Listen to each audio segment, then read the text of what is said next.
शादीशुदा औरतें भूल कर भी न पहने ये 7 गहने वरना पति हो जाएगा कंगाल। दोस्तों, महिलाओं के लिए श्रृंगार करना बहुत ही जरूरी होता है, जिसके लिए स्त्रियां कई चीजों का प्रयोग करती हैं, जिनमें गहने सबसे महत्वपूर्ण भूमिका निभाते हैं। लेकिन दोस्तों, कुछ गहने ऐसे भी होते हैं जिन्हें महिलाओं को विवाह के बाद भूल कर भी नहीं पहनना चाहिए, वरना उसके पति को अनेक दुख और कष्ट उठाने पड़ते हैं।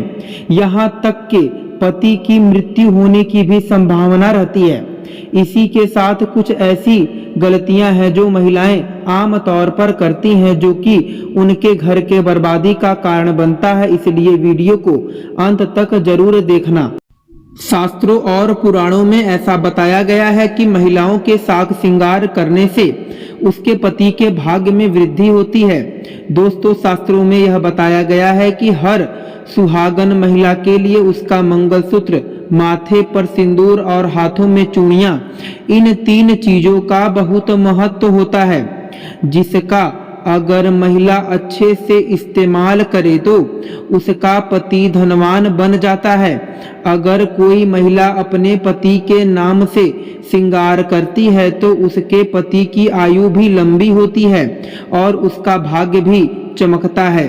लेकिन अगर वह अपने श्रृंगार में कुछ ऐसे गहने पहन लेती है जिसे वास्तु और पुराणों के अनुसार बिल्कुल भी शुभ नहीं माना जाता है, तो उसके पति का भाग्य खराब हो जाता है। तो आइए दोस्तों, जानते हैं कौन से हैं वह गहने जिसे सुहागन महिलाओं को भूल से भी नहीं पहनना चाहिए। नंबर पहला, दोस्तों, हमारे शास्त्रों में कान छेदन संस्कार के बारे में यह बताया गया है कि किसी भी कन्या का कान छेदन संस्कार तभी करना चाहिए जब उसकी आयु किसी विषम संख्या में हो, जैसे कि 3 साल, 5 साल, 7 साल, 9 साल या फिर 11 साल। इसी तरह से आगे बढ़ती हुई वर्षों में हो जाना चाहिए। इसी के साथ इस बात का भी यह ध्यान रखें कि कन्याओं का जब कान छेदा रहा हो तो पहले उसका बायां कान छेदाना चाहिए। कन्याओं का पहले बायां कान छेदे, ऐसा करना बहुत ही शुभ माना जाता है।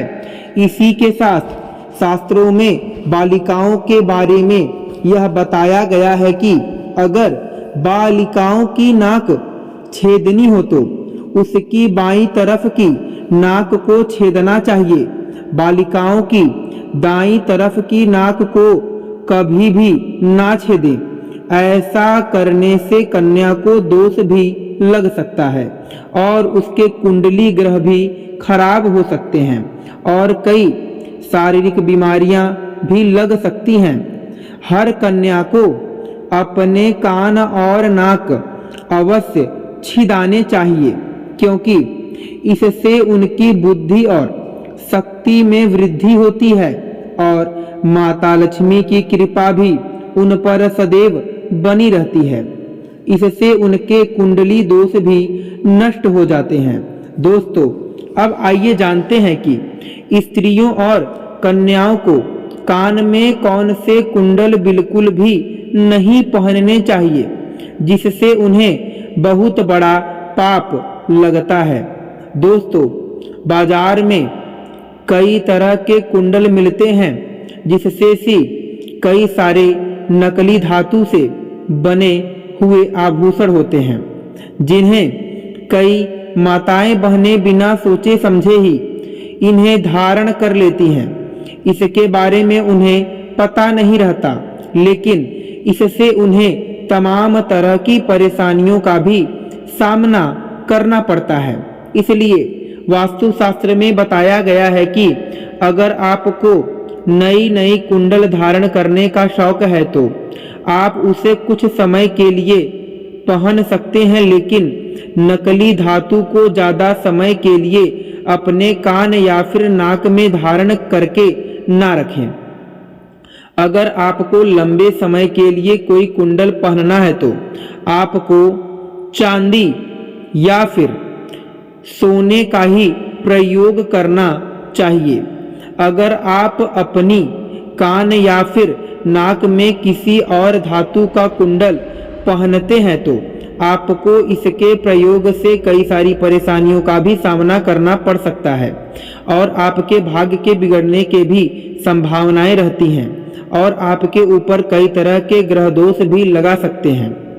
अगर वैवाहित महिला किसी भी नकली धातु का कुंडल धारण करती हैं तो उनके पति के भाग्य और किस्मत पर गहरा प्रभाव देखने को मिलता है। उनको गंभीर बीमारियां भी जकड़ लेती हैं। इसी के साथ आपको यह भी बता दें कि किसी भी कन्या या फिर महिला को कभी भी अपने कान और नाक में छेद को खाली नहीं छोड़ना चाहिए। अगर आपके पास कुंडल नहीं है तो आपको नीम के पेड़ की छोटी सी डंठी को कान या फिर नाक में डाले रहना चाहिए, लेकिन इसे कभी भी खाली ना छोड़ें। आपने अपने बड़े बुजुर्गों या फिर नानी दादी को यह कहते सुना होगा कि कान या फिर नाक के छेद को कभी भी खाली नहीं छोड़ना चाहिए, वरना यह अनर्थ के समान होता है दोस्तों। अब चलिए बात करते हैं दोस्तों, नंबर दूसरा क्या है। दोस्तों, हमारे शास्त्र में यह बताया गया है कि किसी व्यक्ति को सबसे भारी दोष तब लगता है जब वह किसी दूसरे व्यक्ति की चीज को इस्तेमाल करता है। खासकर अगर कोई सुहागिन महिला अपने सुहाग के सामान या फिर साक सिंगार किसी दूसरी महिला से मांगकर इस्तेमाल करती है, जैसे कि किसी और महिला से मांगी हुई कान की बाली अपने कानों में डालती है, तो यह एक घोर पाप होता है। इससे उसका वैवाहिक जीवन खराब भी हो सकता है और कई दोष आपके ऊपर लग सकते हैं। ऐसे में आपको मंगलसूत्र भी किसी और का इस्तेमाल नहीं करना चाहिए, नहीं तो आपको आपके दाम्पत्य जीवन में बहुत बुरे प्रभाव देखने को मिल सकते हैं। खास करके अगर आप किसी और महिला से मांगकर सिंदूर, चूड़ी या फिर कान की बालियां पहनती हैं तो आप सावधान हो जाएं और आप भी किसी से यह चीज ना लें और ना ही अपने श्रृंगार की चीज किसी और को दें। नंबर तीसरा दोस्तों, विवाहित महिलाएं अपने पैरों में बीच की 3 उंगलियां में बिछिया पहनती हैं। दोस्तों, महिलाएं बिछिया सिर्फ साक श्रृंगार के लिए नहीं पहनती हैं, बल्कि शास्त्रों में यह बताया गया है कि बिछिया पहनने से पति और पत्नी के बीच प्रेम में वृद्धि होती है और उनके रिश्ते में हमेशा मिठास बनी रहती है।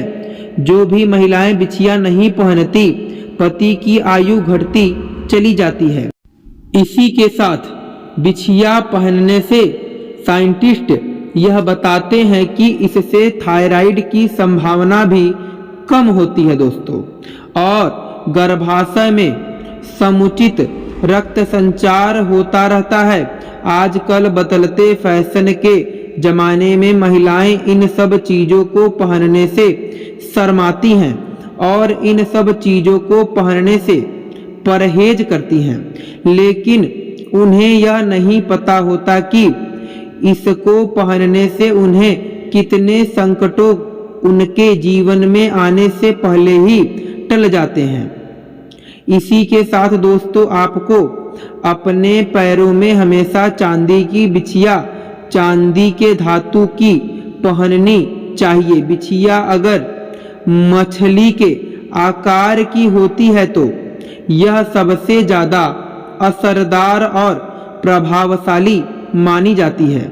अगर आप मछली और घुंघरू वाली बिछिया पहनती हैं तो इससे माता लक्ष्मी आपसे अति प्रसन्न होती हैं। दोस्तों, आपने यह तो देखा होगा कि घर में हमारी दादी नानी भी बिछिया और पायल पहनती हैं। वह घुंघरू वाली होती है क्योंकि घुंघरू की आवाज माता लक्ष्मी को आकर्षित करती है। ऐसे घरों में माता लक्ष्मी का सदैव वास होता है। दोस्तों आई होप आप समझ गए होंगे। फिर मिलेंगे आपसे अगले वीडियो में।